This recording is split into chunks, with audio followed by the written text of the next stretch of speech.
So The Omen came out in 1976, and it tells the story of a loving family who just want to care about their son, their kid, their baby, but are unaware that he has dark and demonic intentions. To put it lightly, he is the spawn of the devil, basically. So, one of the things I really loved about this movie was the cinematography. I thought was brilliant. I thought the acting was genuinely really good. Like, from everybody. Even the kid that played Damien actually played a pretty good role. He did a really good job at looking creepy, especially that last scene, like when he just smiles like at us, the audience. It always gives chills. And it's genuinely terrifying. But the movie basically starts off with, there's a priest, and he comes to the guy, and he's trying to basically warn him that your kid, it's evil, and your whole family is in danger, your wife is in danger. And then later on, he tells him that your wife's pregnant, which, I mean, come on, if a priest comes up to me and tells me, your wife's pregnant, right? My first thought would be, and how do you know that? You creeped through a window when I went for work. Oh, are you going to meet God all right? But he's warning him. Obviously, the guy, of course, isn't going to take him serious, He just thinks, oh, this guy is just a loony, So, as the movie goes on, people basically, die one by one.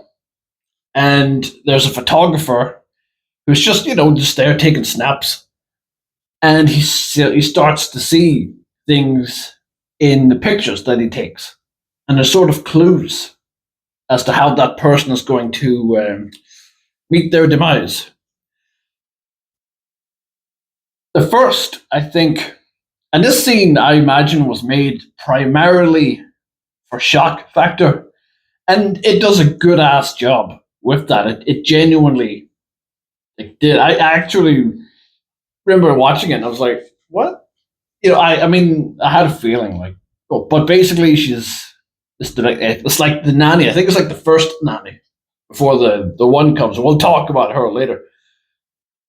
But, she's at the top of the building, at the top window, and she's screaming out to Damien, and saying, this is all for you, Damien. I love you. And she has a rope around her neck and jumps, and everyone at the party is like, I was waiting for that one random guy in the background that's like drunk. Hey, you smashed the window. That's like, what do you mean the window? Fuck the window. But that's me. That's just obviously that's not in the movie. that's just my imagination. But it was pretty shocking, and you're like, holy shit. And it always seems to come back to Rottweilers, because before she walks away, she stops and she looks at a Rottweiler, and she has this moment, and the music is like glaring, and she just has this little moment. It's like a 10-second staring competition. Pretty sure the dog lost. Just saying. And then she goes up and does whatever. And then it's the priest. And one thing I noticed about this movie is there's no gore. Literally, there isn't all of the, everything that happens to each victim, like their demise. It doesn't really have blood. There's even a decapitation scene, like later on in the movie, and there's no gore. And I fucking love it. I actually genuinely think that is way more effective than if they had to throw in blood. I think it's scarier without it, because you're focusing on the moment. You're not focusing on, oh, there's blood. Oh my God. You're focusing on the action that's taken place. Like, again, the decapitation scene, you know, or anything else that happens. Like, later on, whenever the mom gets pushed out the window.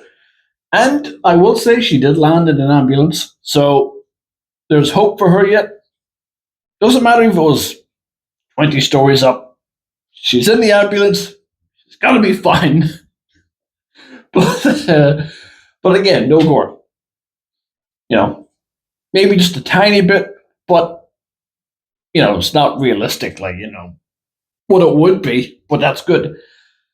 And another thing I truly love about this movie was the score. I think the music, the orchestra music, is so good. It's honestly so good. I really enjoyed it. One of my favorite scenes is when Damien is on like his little tricycle and he's just going around in circles and like the camera's looking up at him while he's circling around, and you have that orchestra music just blasting, and it's so cool. Like, it genuinely shows like, okay, yeah, this is a kid, but it's not a kid, and that's like, for me, that's the moment when I thought, yeah, this that's not a kid. That's definitely the spawn of Satan. But yeah, and then there's scenes like whenever the guy and the photographer. I really liked the photographer. He was actually one of my favorite characters because he was like an everyday guy. You can sort of relate to him and be like, hey, you know what? He reminds me of one of those guys you would go to a construction, job, and you would just talk away to this guy or any of the other construction workers or any other job. There's just that one cool guy that can just talk, and you can relate to. So he was cool. I liked him. But there's a scene whenever they're digging up a grave, and it's empty, and they dig up another one, and it's just a really harrowing scene where it's the skeleton of an infant, basically, and it's really harrowing and heartbreaking. Like, it's not something that you actually see even in modern horror. How often do you see that? And yet in 1976, it was very effective because they don't need to show you what happened. You just see the skeleton. And again, it could be shock factor, but it's like the pet cemetery. Whenever the guy digs the little boy up and he's like cradling him, scenes like that, they're the ones that stick to your head because it's the most real. It's realistic, and that's what made it just so effective in my eyes. And the priest, who was played by Patrick Troughton. Forgive me, I don't want to butcher the guy's name, but he was a phenomenal actor. I remember him from Doctor Who. He played the second Doctor, and he played him pretty good too. I liked him, but his acting in this movie was best I've ever seen. Like the scene where he's talking to the guy, and you just see these tears in his eyes while he's talking to him. Amazing acting. Genuinely, I haven't seen the remake yet, but I can't imagine they're going to top that in terms of acting. And the scene of his demise where the pole falls down from the church, iconic. That was actually the first scene I ever saw from this movie. And I remember I walked in at the wrong time, or maybe the best time, who knows? Depends what way you look at it. But my grandparents were playing it, or watching it, and I walked in, and it was the scene when the pole was coming down and impaled the priest. And I thought, holy crap, that was cool. And again, no gore, nothing. It was just a clean impalement of a priest taking a pole to the head.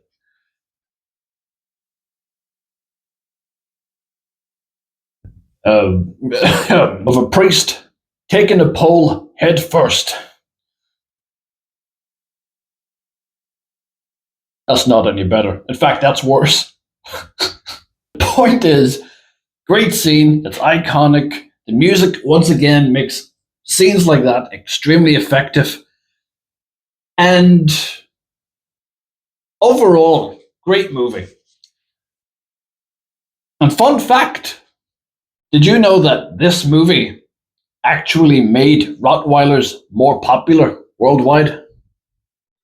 Yeah, fun fact.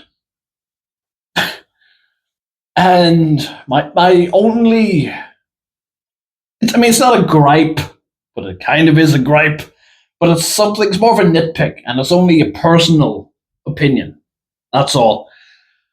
I felt that the nanny that came in after, the other one, demise of the last one, I felt the movie didn't really need her character. Personally, I felt it kind of took away, like, we're only supposed to be focusing on the fact that this kid is, the the villain, and you have this, like, lady that's walking around, like, staring around corners, like, with these eyes, and, the eye shots. And I felt the movie could have done a bit without her, or maybe less of her.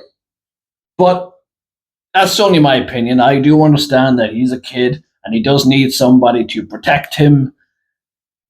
So I do get it. I understand it. But again, it's just a gripe. And so, I mean, yeah, personally, I thought it was a good movie. This is the first time I actually sat down and properly watched it, like, in full. And I was immersed. Score was great. Acting was great. The cinematography was great. It tells the story pretty well, by giving clues. They do a great job with it. So, and once again, just like The Exorcist, behind the scenes, this movie was a disaster to make. Like, I remember hearing, reading up stories of, like, I think it was the writer and the director both got in separate planes, and both planes were struck by lightning. The writer of the movie, his hotel was bombed. Thankfully, he wasn't in it. There was, like, so much going on. I mean, you can read up about it, like, go online, but it's fascinating. I thought it was really interesting. But yeah. So overall, I really enjoyed this movie. I totally recommend that you check it out for yourself. I think it's awesome experience. Yeah. So if you made it this far, thank you so much for watching. I wholeheartedly appreciate it, and I appreciate all of you. And as always, don't kill anyone.